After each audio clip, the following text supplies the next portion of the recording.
Avec notre invité ce soir, on évoque un sujet finalement peu médiatisé, ce sont les réfugiés espagnols, et plus précisément les guérilleros espagnols qui ont joué un rôle important dans la résistance pendant la Seconde Guerre mondiale. Henri Fareni, vous êtes vice-président de l'amicale des anciens guérilleros espagnols en France. Ce pan de l'histoire est finalement assez peu connu et pourtant il a marqué l'histoire du Sud-Ouest. On est très concerné par cet épisode ici? Absolument. Vous savez que Toulouse a été présentée, surtout à la Libération, comme la capitale de l'exil espagnol. Pourquoi? Parce qu'en 45, en 44-45, ont afflué à Toulouse beaucoup d'Espagnols qui, après avoir combattu en Espagne, s'être réfugiés en France, avoir traversé la période des camps de concentration français, très précocement se sont joints à la résistance, là où elle se formait, ou bien eux-mêmes ont initié donc, des groupes combattants dès la fin 41, début 42. Ils ont été parmi les premiers à être frappés par la répression vichiste dans la zone non occupée, celle de Toulouse, et puis par la suite, quand les Allemands sont arrivés également, ils ont été en but rapidement, ils ont à nouveau repris pour des milliers d'entre eux le chemin des camps de concentration des alentours. Justement, aujourd'hui, vous travaillez sur un devoir de mémoire, notamment à Noé, sur le site de l'ancien camp d'internement. Oui, l'occasion qui nous réunit, c'est que sur Noé, effectivement, ce camp de Noé, il est parmi ceux qui sont les plus oubliés de tous les camps qui nous environnent. On parle, pas suffisamment, mais on parle du camp du Vernet d'Ariège, ça le mérite, puisqu'il y a eu quand même là-bas 30 et quelques mille personnes d'enfermés pendant toute la guerre. Enfin, en tout, on parle du camp de Sept-Fonds, on n'en parle pas suffisamment, mais on en parle. Et là aussi, il y a eu beaucoup d'Espagnols, donc presque 30 000 qui ont été enfermés au camp de Sept-Fonds pendant presque un an. Mais on parle très peu du camp de Noé, qui était plus petit, qui était un camp hôpital au départ, mais qui était aussi un camp prison comme les autres, et où on trouvait les deux minorités persécutées de l'époque. D'une part, les Juifs, persécution raciale. Il va y avoir de Noé donc plusieurs centaines de juifs, 800 qui vont partir vers les camps d'extermination nazis, et puis on y trouve l'autre minorité, les républicains espagnols, qui eux sont persécutés à titre politique. Il y a aussi le camp du Recebedou, on disait que c'était le camp jumeau, c'est ça Voilà, c'est un camp jumeau au niveau camp hôpital, il est à peu près de la même taille, 1600 personnes, mais il va être fermé un peu plus tôt. Et le camp de Recebedou, il est dans la mémoire collective toulousaine très fort, parce que l'archevêque de l'époque, qui par la suite est devenu cardinal, le cardinal Saliège, voit à l'image.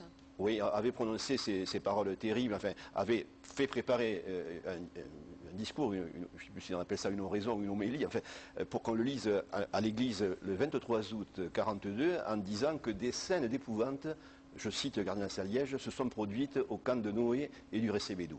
Et ces scènes d'épouvante, c'était les premiers convois de juifs qui partaient de la région toulousaine pour rejoindre la région parisienne, Drancy, et puis Auschwitz, et la plupart de ces gens ne sont jamais revenus.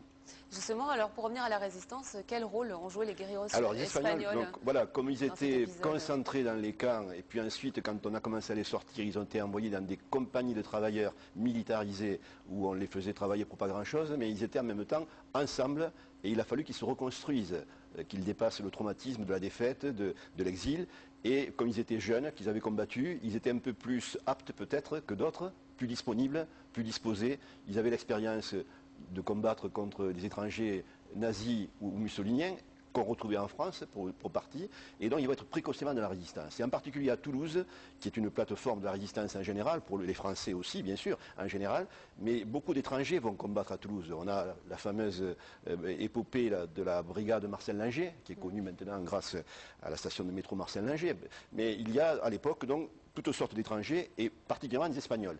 À Toulouse, donc dès l'automne 1942, la police vichiste, qui à l'époque était dirigée par un certain René Bousquet, natif de Montauban, donc elle va frapper les Espagnols très durement, et il va y avoir des centaines d'Espagnols qui vont être internés, souvent dans les prisons toulousaines, Furgol, à côté de la rue Ozenne, joli, donc il reste une espèce de tour, la prison Saint-Michel, la Bastille toulousaine, et puis de là on les a menés au camp de Noé.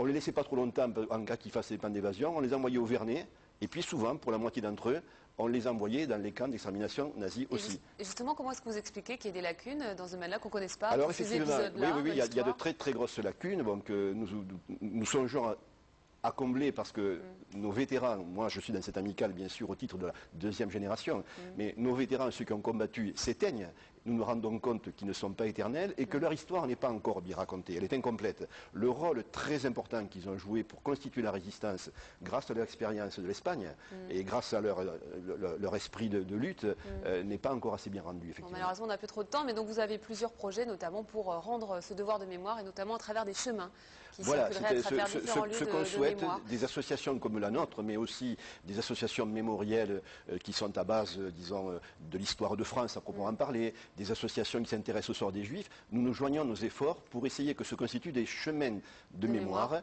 à Midi-Pyrénées et dans les régions voisines, comme ça se fait par exemple en Catalogne. Bon, on en reparlera. Très bien, je vous remercie. Merci, je vous remercie Henri Farény.